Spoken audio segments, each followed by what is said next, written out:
Okay, Resident Evil, the final chapter. This series has been going on since 2002, and this came out early 2017, so 15 years later. A lot of this film was told in flashbacks. Keep in mind, like, here's Alice. Okay. If you've seen a couple of these films, you kind of know a lot about Alice. Ellie Larder makes a comeback as Claire. So it was nice that they took characters who existed from some of the other films who might not have been in every single film and kind of got them all back together again. You can tell again this film was shot for 3D. So when you see it 2D at home, it's not as impressive. Because you can tell a lot of these things were like, whoa! Something flying at you aspect. And we've now gone almost entirely away from zombies to just random CGI monsters that all seem like really cool QuickTime events.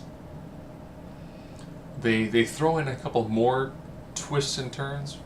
The ending fight where you've got Alice and Claire versus the villain, don't want to spoil anything, is done well, but again you can tell this was shot for 3D. Because you see what's obviously a fast moving effect and lots of like, it's coming from my head! Which again looks cool for 3D, but does not look cool 2D. They do add bits and pieces from other films to make a nice coherent narrative.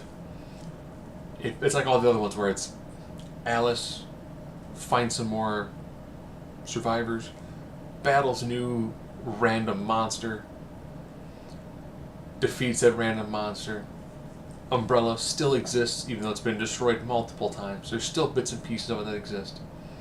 The T-virus is still very much there. Here's some more flashback backstory to try to make this film actually fill in about an hour and a half.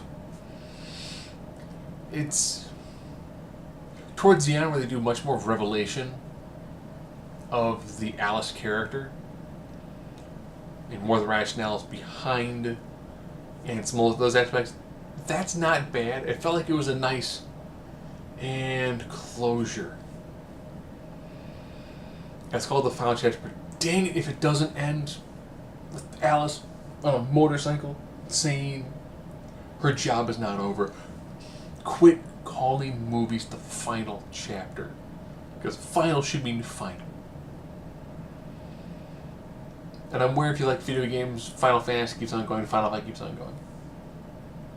I think Jason 5 was called the final chapter, and they're up to like 12. If you can include reboots. This is a series that really just needs to stop. But this one was like the highest grossing film out of the whole series. So as long as people are willing to pay money for it, and visually, it's not bad. It's generic action fodder with some decent effects and a plot that makes sense well enough when it comes to other Resident Evil films. Not bad. It's watchable, in parentheses and quotes. I mean, it's not the worst I've ever seen, but you can tell that it's a concept that is very, very much run thin.